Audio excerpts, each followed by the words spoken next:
Vamos allá. Podo che facer unha preguntiña? Eres máis de Grinch ou máis de Papá Noel? Eu son máis de Grinch, a verdad.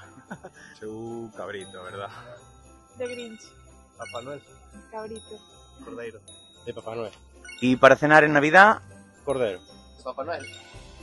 De Papá Noel, por favor. Grinch.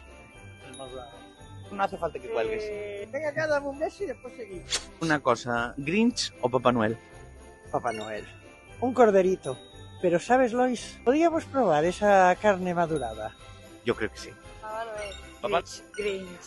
Cordero. Papá Noel. Papá Noel. Grinch. Ni cordero ni cabrito. Entonces, que va a ser? Todo con marisco. Cordeiros, se pode ser castellano mellor, claro. Eu galego, por que non? Pois habrá que probar a carne madurada, da carnicería de Puerto. Papá Noel. Estas Navidades, cordeiro, cabrito ou carne maduradas. Que haxa. Papá Noel. Papá Noel. As dúas cousas. Uf, Grinch o Papá Noel. Lechón. Lechón. Lechón. Somos de Puerto Rico, sí, lechón.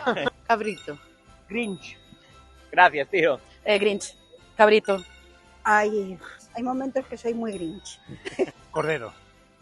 Papá Noel. Carne Pues- madurada. Puedes elegir marisco si quieres, No sé, marisco, me gusta la carne. Familia, pode ser de Grinch, pode ser de Papá Noel, pode ser dos Reyes Magos, carne, cordeiro, cabrito, pero o importante de todo é que seas de pueblo. Un saludiño, familia.